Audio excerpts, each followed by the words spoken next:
Hi, thank you for joining this Empower Hour for Leaders. My name is Anita Scott. I'm the founder of Evolving Humankind. This session is designed to provide you with the tools and techniques and tips that can help your employees feel a sense of relief from all the stress we're going through. Now, I have to say, I did title this session the Leader Empower Hour, but that's a misnomer because the session is going to be less than a half an hour. It just sounded catchy, I suppose. So bear with me for just a moment, and I'm going to switch and show you my screen so we can get started. Here we go. You should be able to see the screen now, and I'm putting it in slideshow mode so it gets bigger. Fantastic. All right. So my intentions today for this session is to provide you with information and tools that empower you to effectively lead your teams through this crisis that we're experiencing in the realm of their mental well-being. The information and tips I'm sharing can go a long way in relieving some of the mental craziness we're dealing with today, not only for your teams, but for you too. So here are our topics. We start with a short discussion on our current reality and your role as a leader in employees' well-being. We'll discuss span of control before moving into brain science that demonstrates how thoughts are literal things and some simple physics to demonstrate why and how, excuse me, our thoughts have power. If you're like me, when I know how something works on a literal level, that knowing helps me have greater success in applying it. And then I'm going to provide 9 tips that you can turn around and share with your employees right away. Now, there's a quick heads up that we're going to play with applying a couple right here in this session. And then we're going to close with an action plan to make sure you've captured the activities that can move the needle at a minimum in empowering you to facilitate supporting and improving the mental well-being of your employees so they feel better. At the end, I'm going to share a link to a free downloadable focus shifter exercise that's powerful in helping employees shift their focus when they find it hard to think positively. Jumping into it, the first topic is today's reality, which is that companies are being challenged to display emotional IQ, which includes compassion and empathy like never before. If there were ever a time to show care and feeding to your employees, it's now. Employees need to know that their employer is there to support them through this, and not doing so is a huge missed opportunity. When employees aren't receiving an extra measure of support through customized training to help them manage the mental stress that this pandemic has and is causing, like wellness training and emotional check-ins, it's very likely that they're becoming resentful and their loyalty is diminishing along with their morale and productivity. I've talked to several employees across the different companies who've shared, unfortunately, that they're in this very situation of not being supported. And I can tell you the resentment level is very high. Besides a morale and productivity killer, you can count on these employees to be looking for another job as soon as things turn around. The new ways employees are being challenged span the gamut. Take the stressors they carried before the pandemic and layer on all the additional stressors like having to work from home due to shelter in place. The kids are also at home and they're homeschooling, or maybe they're isolated and feeling more alone than ever. The fear of the unknown can be crushingly scary as well. Pile on the shortage consciousness, especially towards toilet paper and hand sanitizer, and maybe even loss of their job. And that leads to fear unconsciousness, which, besides the potential for us or our loved ones to get sick, is that uncertainty, and that causes fear too. Looking at what we don't know, there's a lot. How long will this continue? How many more will become sick? When will it be over? What will life be like when this is over, post-pandemic, and a lot more? There's so much out of our control right now. What can help your teams feel better is regaining a sense of control. So with that in mind, today, all of the tips are under the umbrella of what we can control and influence. What's under our span of control? And that leads us into the first tip, which is to let go of control and focus only on what's under our span of influence and control, to immediately improve our mental well-being. That means we want to try and let go of worrying about anything we can't control or influence, because doing this alone offers relief. When you find yourself focusing on things that you have no power over, shift to thinking about what you can control. So what we do, the collective we, which is you, me, and your employees, what do we have control over? If you really think about it, the only thing we have control over is what we think and do. And actually, we don't even do anything usually or take action unless we first think of it. So it could be said that our thoughts, what we choose to think about, is the only true thing we have the power to control. And if you think that's a trivial thing, you're mistaken, because our thoughts are actually really powerful. And you've probably heard that a million times. Everyone says that thoughts have power. But do you know really, literally, how that is? Most people don't. And when you don't know how your very own thoughts are things of great power, then saying thoughts have power isn't very helpful. Thoughts are more powerful than most people realize. So let's delve into a little bit of brain science to explain how that is on a literal level. The first thing to know is that each thought we have fires neurons, and those firing neurons produce electromagnetic waves that emit frequencies. The frequencies that are emitted vary from high to low depending on what you're thinking about. Positive thoughts produce high frequencies, and negative thoughts produce low frequencies. This is how it's said thoughts are things, because in the literal sense, our thoughts are energy in the form of frequencies. Seeing how thoughts are literal things that emanate helps us understand Dr. Emoto's research. Dr. Emoto's research claims that human speech or thoughts have dramatic effects on water. He exposed water to different pictures, music and words, then froze the water and took microscopic pictures. Positive terms rendered beautiful crystal shapes. Terms used were thank you, angel, truth, spirit, love, gratitude, and I can do it. On the other hand, negative terms and frequencies produced the images to the right.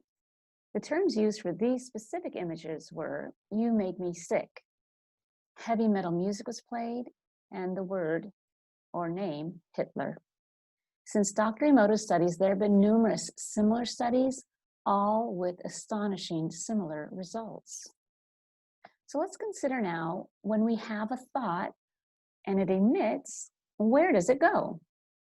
If we're looking internally, just imagine that if water is impacted by words, what the impact is to our own bodies when our cells are comprised primarily of water.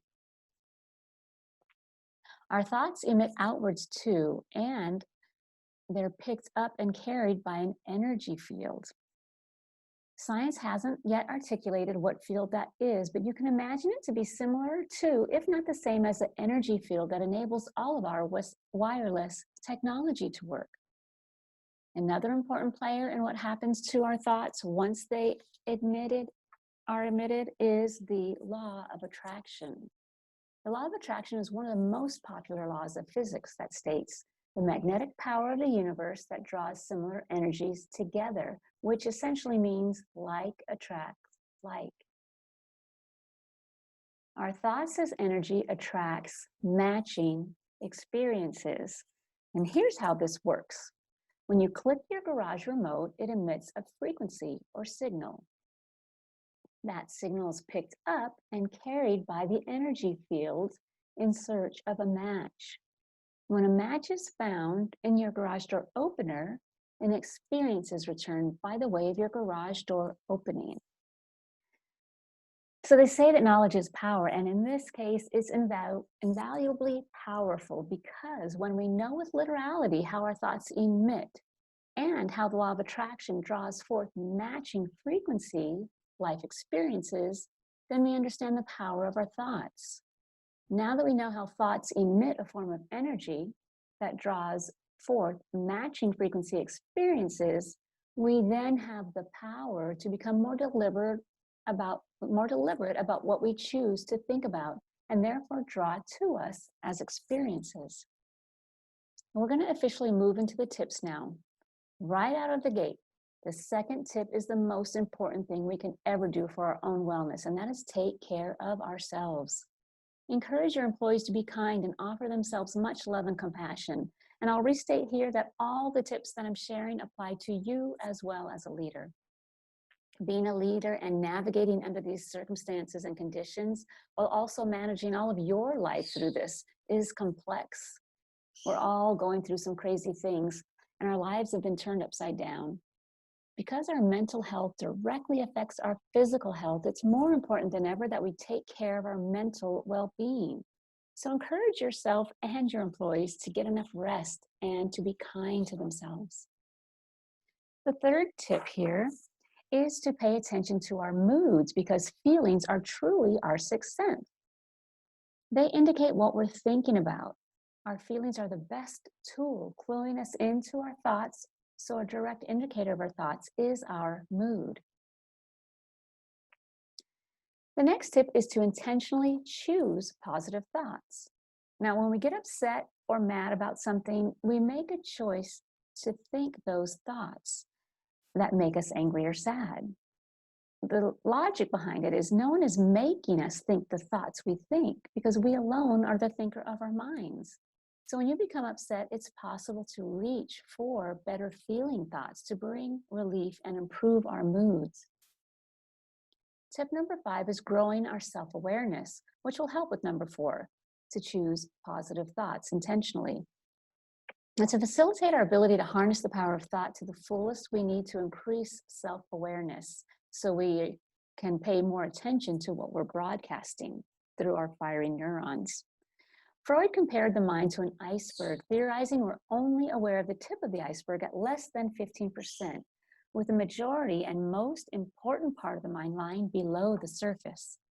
But more recently, cognitive neuroscientists are saying that we are conscious of only about 5% of our cognitive activity. So most of our decisions and actions, emotions, and behavior depend on the 95% of brain activity that goes beyond our conscious awareness. Since firing neurons emit energy regardless, and the law of attraction is finding matches and returning matches in the form of life experiences, regardless if we're aware of the thoughts or not, expanding self-awareness is the key in being able to better notice, monitor, and then pivot negative thoughts. The best tools to grow our self-awareness are mindfulness and meditation. Both are agnostic, so we can have religion and practice meditation too. Let's go ahead and practice a breath meditation together for 3 cycles. If you will, sit comfortably in your chair and softly close your eyes. For a count of 4, focus on your breath and inhale. 2, 3, 4. Hold that breath. 2, 3, 4. Now exhale. 2, 3, 4. Hold again. 2, 3, 4. Then inhale. 2, 3, 4. Hold. 2, 3, 4. Exhale. 2, 3, 4. Hold again. 2, 3, 4. And inhale. 2, 3, 4. Hold your breath. 2, 3, 4. Now exhale. 2, 3, 4. Good job.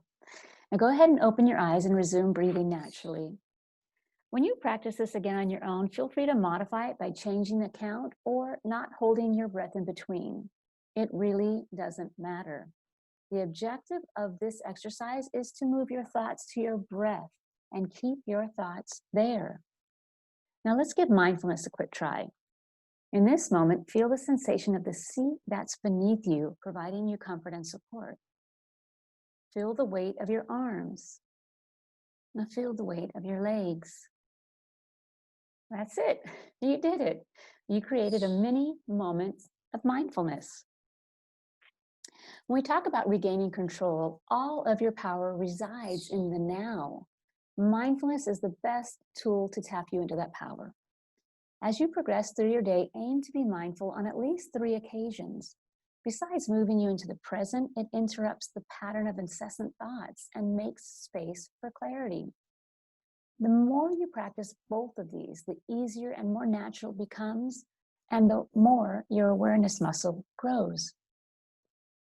The next tip here is tip 6, to focus on what's wanted instead of the absence of it. What we focus on expands, so thinking about what's wanted and not the last aspect of it will bring more of what you focus on. That is wanted. Pardon me. Often when we think we're focusing on what we want, we're really thinking about the absence of it. For instance, I hate when I'm broke. That's the frequency of lack, and it's focusing on what you hate or what you don't want. And what you focus on expands, so you'll get more of that. It's a low frequency also, and that's why you don't feel good when you focus there. On the other hand, I wish I was wealthy is the frequency of wealth, and it's focusing on what you wish or what you do want, and what you focus on expands, so that wishing for wealth will expand and bring that to you. They're actually the opposite polarity, even though they seem like they're the same thing. So it's important to focus on what's wanted opposed to the absence of it. Tip 7 is to limber up your brain. More than 90% of your thoughts are repetitive. We get in these loops and it's hard to break out of them. So if we're finding it hard to stop thinking about what's out of our control or what's worrying us, we can reduce those repetitive thoughts by increasing our brain's neuroplasticity. It's possible to limber up our brains by doing things differently, like getting out of bed on the opposite side, drinking tea instead of coffee in the morning, wearing your hair differently, or if you're still driving to a job, taking a different route, and so on. These are the things you can recommend to your employees to increase their neuroplasticity as well. Tip 8 is pivot negative thoughts by replacing them with positive ones. Imagine a future where we're coming out of this crisis stronger, in whatever that looks like to you or to your employees. When we recognize that we're not in a good mood, we can pivot our attention to what's wanted. We have that power. And when we do, our feelings will improve. Remember that negative emotions are an indicator of negative thoughts. So when we recognize that our feelings are sad or mad, we can try intentionally pivoting them so our attention is focusing on the opposite of what's bothering us, again, to what's wanted, and our feelings will improve.